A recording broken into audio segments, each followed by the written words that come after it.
Olá. Pois é, o que é que passa na cabeça de um cara que era diretor do Fernando de Noronha, né? Recebia na sua casa as mulheres mais bonitas do Brasil, né? Fernanda Lima, Maitê Proença, e os bonitos homens também, né? Rodrigo Santoro ficou na minha casa várias vezes. Era empresário da noite em Recife.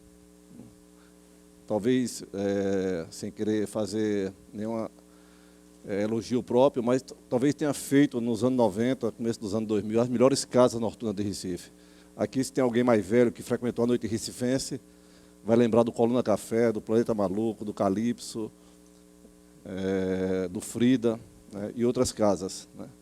E, de repente, né, numa tarde de quinta-feira, no dia 30 de janeiro de 2004, eu recebo um telefonema dizendo que uma irmã minha sofreu um assalto e que foi baleada no assalto. Bom, a primeira reação, claro, é de correr lá para o hospital de restauração, saber né, a gravidade do fato e como é que ela estava. E aí, embora ela tenha levado um tiro na medula, ela estava conseguindo falar, né? E aí pediram para levá-la para um hospital memorial, e aí me avisaram que ela estava indo para lá, e eu fui para lá. Eu tenho uma irmã também que é médica e foi comigo né, lá para o hospital.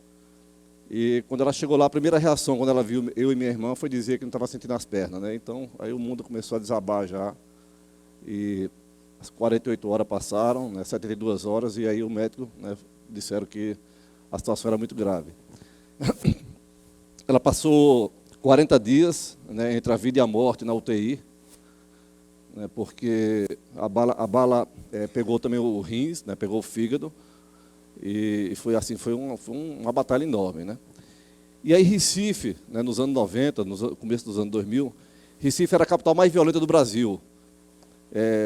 Para quem entende o que é, assim, na saúde se mede taxa de mortalidade, na segurança, na educação, IDEB, e na segurança, taxa de homicídio. Recife tem uma taxa de homicídio de 70 para 100 mil, né? 70 homicídios para cada grupo de 100 mil pessoas. E aí eu comecei, né, não tinha nada a ver, como eu falei, não tinha nada a ver com essa história de segurança. Na academia eu estudei administração de empresa, não tinha preocupação nenhuma com a questão da violência, nem com a segurança pública. E aí comecei a estudar, né, porque Recife era uma cidade tão violenta, que se matava e se morria tanto, né, principalmente com arma de fogo e com jovens, né, envolvidos, jovens de 16 a 25 anos, 27 anos de idade, né. A gente vivia no Recife uma guerra civil não declarada, né. Amigos meus, né, assaltados, né, outras pessoas de famílias que eu conhecia também, né, vítimas da violência, latrocínio. Um médico, né, foi barbaramente assassinado na avenida, perto da Avenida Boa Viagem. E aí o Jornal do Comércio, que é um dos principais jornais de Pernambuco, publicou um caderno sobre Bogotá, na Colômbia. Publicou esse caderno, e eu, sem conhecer absolutamente ninguém na Colômbia, né, as histórias que a gente ouvia da Colômbia era a história de Pablo Escobar, né, da matança, de narcotráfico, de cartéis. Agora mesmo, quem estiver assistindo essa série está passando com Wagner Moura, Narcos, dá para entender bem o que era a Colômbia dos anos 80, dos anos 90 e até o começo dos anos 2000, no caso de Medellín. E eu, quando eu fui para a Colômbia, eu fui na ânsia de querer entender um pouco o que era que eles estavam fazendo na área de segurança, né? Aí foi a primeira vez, né, e assim ficava, né, sim, mas eu queria saber qual é o plano de vocês de segurança, né? Pô, a gente não tem um plano de segurança, né? A gente tem uma coisa muito mais ampla, muito mais profunda do que um plano simplesmente de segurança. E aí, a primeira questão assim, que se leva, né, e que se coloca para se reverter a escalada de violência numa cidade, é saber qual a cidade que nós queremos, né? Porque a violência, eu comecei a aprender com os colombianos que a violência não é somente um problema da polícia, né?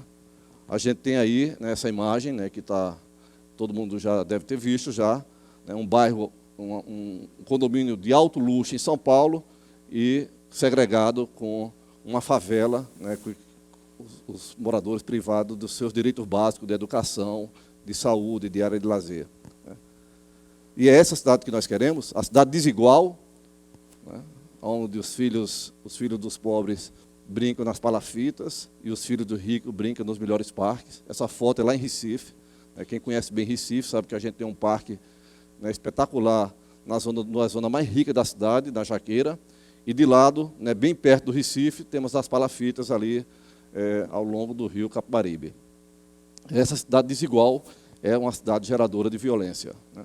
A cidade violenta, né, a cidade que as pessoas fazem justiça com as próprias mãos, queimam os ônibus, né, que é um meio de transporte público. Né?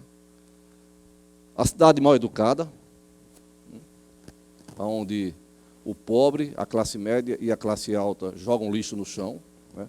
Onde o carro da Guarda Municipal, essa foto é de Recife, onde o carro da Guarda Municipal, que era o primeiro a dar o exemplo, é o primeiro a dar o exemplo contrário, né, de que não deve parar, nem que seja por um segundo, na vaga do deficiente, da pessoa que tem dificuldade de locomoção. Né?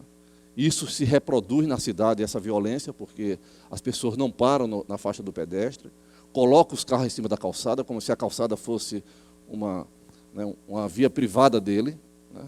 De que jogam lixo pela janela do carro, né? Que não sabem mediar um conflito no trânsito quando alguém dá uma fechada lá e termina xingando, e aí vai querer fazer justiça com as próprias mãos. É essa cidade que a gente quer, a cidade sem acessibilidade, onde as pessoas, né, com dificuldade de locomoção não possam ter acessibilidade aos transportes públicos, né, às calçadas, né, às vias da cidade.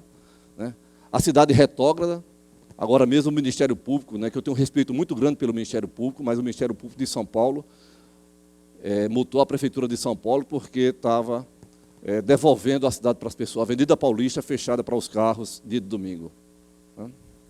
E aí a grande pergunta se essa cidade é possível. E aí eu aprendi, né, com Medellín, principalmente, Bogotá e Medellín, mas principalmente com Medellín na Colômbia, né, que terminou resultando na construção desse livro, uma cidade que estava literalmente no inferno, Medellín. Medellín, eu falei aqui que Recife tinha uma taxa de homicídio de 70 para 100 mil, era a capital mais violenta do Brasil, nos anos 90. Medellín chegou a uma taxa de homicídio de 381 para 100 mil. Nem se recolhia mais os corpos das pessoas que eram mortas na cidade. Tudo, absolutamente tudo se fechava em Medellín a partir das 18 horas. Né? Faculdade não funcionava à noite, as escolas públicas não tinham vida noturna, os bares, boates não funcionavam mais em função dessa carneficina que existia na cidade de Medellín. Incomodada, sim, claro, por Pablo Escobar, né, que só em um ano ele pagava $1.000 a $5.000 para cada policial morto, dependendo da patente era mais dólares. Mataram 600 policiais no ano somente na cidade de Medellín. E essa cidade saiu literalmente do inferno. Recebeu o prêmio, há 2 anos atrás, de cidade inovadora do mundo, né, pelas inovações sociais, né, de educação de qualidade, né, para o público, para a sua população.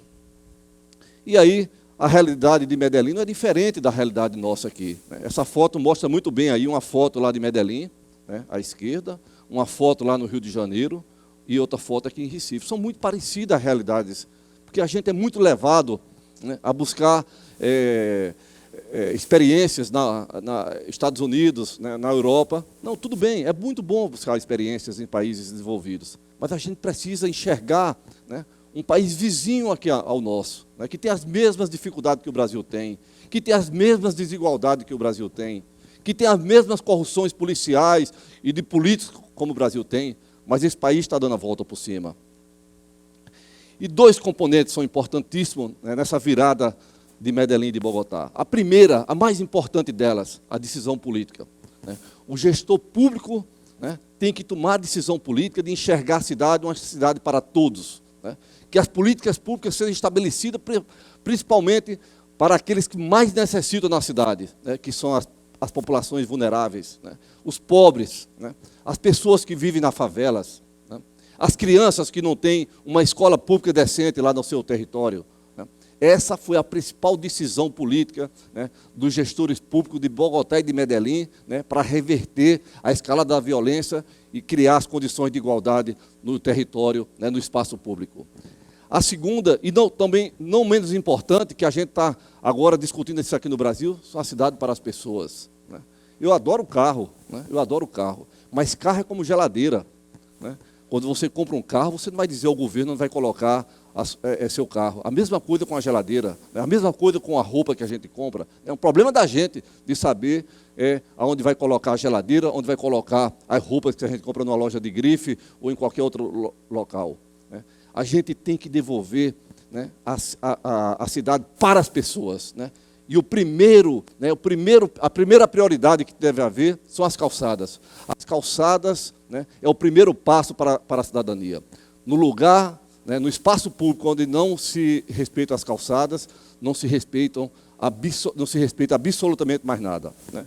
Então, essa é uma grande lição, né, que a Colômbia, né, particularmente que Bogotá e Medellín estão dando para o mundo inteiro, que é possível sim reverter a escalada da violência, que é possível sim, né, oferecer para a população mais pobre, mais vulnerável da cidade, as melhores escolas, as melhores bibliotecas públicas, os melhores meios de transporte, né, e claro, sim, uma polícia, né, que respeita os direitos do cidadão, mas uma polícia equipada, que é valorizada, né, pelo setor público e que é reconhecida pelo cidadão colombiano.